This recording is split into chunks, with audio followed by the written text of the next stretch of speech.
Bueno, bo día a todos e a todas e gracias por estar hoxe aquí virtualmente outra vez, claro, nesta rolda de prensa de Galicia en Común a Nova Mareas. Gracias especialmente aos compañeros e compañeras da prensa que continuades, estades hoxe con nós e continuades seguindo e garantindo o dereito á libre información.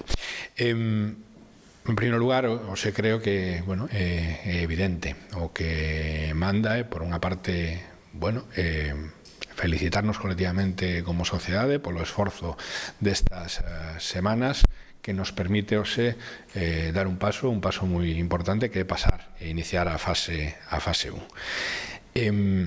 A ese respecto, creo que desde Galicia en Común queremos facer un chamado a manter toda a atención, a manter toda a responsabilidade, a manter todo o cuidado neste inicio da fase 1.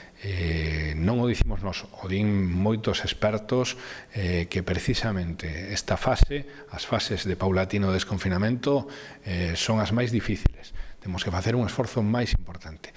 Creo que é evidente que todos e todas temos que ter en conta que o coronavirus, que o virus continúa aínda, que a pandemia non rematou e que, polo tanto, aínda que afortunadamente, xa digo, polo esforzo destas últimas semanas podemos dar un paso adiante e podemos avanzar nas medidas de desconfinamento, é fundamental que todos e todas continuemos facendo o esforzo, facendo o exemplo de responsabilidade cívica que fixemos os galegos e as galegas, mantendo toda a atención, por favor, mantendo toda a responsabilidade e mantendo todo o cuidado. Creo que é evidente que todos e todas tamén somos conscientes de que é fundamental apoiar o pequeno comercio, que é fundamental apoiar o comercio de cada rúa, de cada barrio, o comercio de proximidade que temos, pero insistimos, por favor, con total atención, con total cuidado, con total responsabilidade. Fixemos un esforzo enorme como sociedade e creo que é importante que entre todos e entre todas, que Galicia, que os galegos e as galegas sigamos coidándonos. En segundo lugar, onte domingo, teóricamente, tiñamos unha nova reunión co presidente da Xunta de Galicia. A día de hoxe non temos nin información, nin oficial nin oficiosa, da cancelación unilateral por parte do Goberno da Xunta de Galicia, por parte do presidente Feijóo, das reunións que acordáramos xa fai semanas,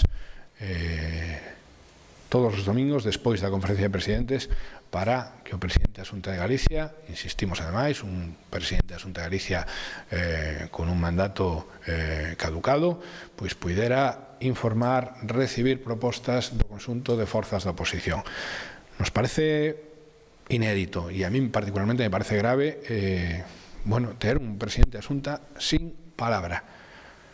27 roldas de prensa, máis de 27 horas en televisión, cada domingo comparecendo. E, sin embargo, vemos un presidente da Xunta de Galicia que nin sequera pode manter a palabra de reunirse semanalmente os domingos despois da conferencia de presidentes co conxunto da oposición. Dende logo, se eu son presidente da Xunta, se alguén de Galicia en Común ocupa responsabilidades de goberno, vamos a manter sempre estrictamente a nosa palabra e, sobre todo, vamos a manter o diálogo co resto da oposición e co resto das entes políticos e sociais, como, por certo, están facendo as persoas, as compañeiras de Galicia en Común que están agora mesmo en responsabilidades de goberno, neste caso no Estado, e que creo que están sendo un exemplo de diálogo constante co conxunto de forzas políticas do Estado e de manter a súa palabra a ese respecto. En terceiro lugar, levamos casi 60 días de emerxencia sanitaria. Dixémolo moitas veces, pero evidentemente hai que insistir, hai que agradecer os profesionais, os médicos, as persoas do ámbito sanitario, enfermeiros e enfermeiras, todos os traballadores do sistema sanitario, temos que insistir en darlles as gracias. Creo que é importante resaltar que tiveron un comportamento absolutamente exemplar, tomando decisións en situacións moi difíciles, apoiándose na experiencia científica e, sobre todo, apoiándose uns a outros, unhas ás outras. Ese foi o exemplo que nos deron desde o ámbito sanitario e desde outros ámbitos profesionais. Por lo tanto, esa parte da sociedade é claramente un exemplo. Pola contra, creo que hai unha parte importante da oposición política, unha parte importante das forzas políticas do país que está facendo exactamente o contrario. E vemos un exemplo diario e sistemático pois no que está facendo o señor Casado, a señora Ayuso e o señor Feijóo.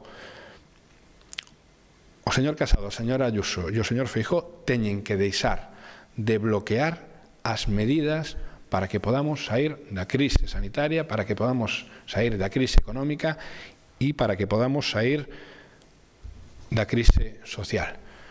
O señor Casado, a señora Ayuso e o señor Feijóo teñen que deixar de bloquear as medidas do escudo social. O señor Casado, a señora Ayuso, o señor Feijóo teñen que deixar de bloquear as medidas que se están tomando para ampliar a nosa capacidade sanitaria. O señor Casado, o señor Feijóo, o señor Ayuso teñen que deixar de bloquear as medidas de desescalada. Dicíamolo tamén onte. O señor Feijóo ten a obrigación de gobernar Galicia e de deixar de facer oposición ao goberno do Estado. O señor Feijóo non tiña un plan de desescalada, non é que non o compartira co conxunto de forzas políticas do país, é que non tiña un plan de desescalada e pedía, sin embargo, competencias para executalo. Agora mesmo continúa sin ter un plan de desescalada, ou polo menos continuamos sin coñecelo. O que fai o señor Feijóo é sistemáticamente, sin poñer un plan en riba a mesa para todas as competencias que ten a Xunta de Galicia, criticar e facer oposición a outras administracións, particularmente o goberno central. Parece que o señor Feijóo que lle preocupa non é tanto facer, sino parecer que fai. Parece que o señor Feijóo o que lle preocupa é fundamentalmente a propaganda e non mellorar a vida nos ámbitos competenciais que lle corresponden dos galegos e das galegas. Nestas semanas, todos vostedes saben, propusemos innumerables medidas en todos os ámbitos competenciais que ten a Xunta de Galicia. Nestas semanas propusemos tamén un documento, un pacto para o futuro de Galicia, reconstruída sempre desde o ámbito económico e social, de unha defensa inquebrantable do público, dunha participación pública da economía. A toda hora non atopamos ningunha resposta do señor Feijóo. Propusemos, insisto, medidas e propostas. Cando lle dicíamos ao señor Feijóo que pusera a sanidade privada a disposición da sanidade do sistema público, non estábamos criticando ou non estábamos culpando ao señor Feijóo de que entrara o COVID en Galicia. Estábamos sinalando que debido aos recortes dos últimos anos no ámbito sanitario era imprescindible que se puseran todos os recursos e tamén os sanitarios privados a disposición dos galegos e das galegas. E estábamos sinalando que había un decreto, neste caso feito polo goberno do Estado, que facilitaba, que permitía ao señor Feijóo intervir no ámbito sanitario privado. Cando lle pedíamos ao señor Feijóo que medicalizase e que intervise as residencias privadas, cousa que, como todos e todas saben, non se fixo, non lle estábamos culpando dos contagios nos grupos de risco do COVID.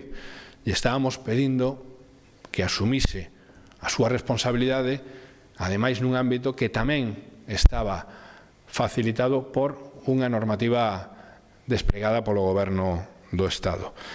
Cando lle pedíamos ao señor Feijóo tamén que, que tirase, que empregase a industria galega para producir EPIs, non lle estábamos criticando os anos e anos de deslocalización, lle estábamos dicindo que tiña competencias en materia industrial para poder pedirlle aos industrias galegas que tamén fabricaran EPIs.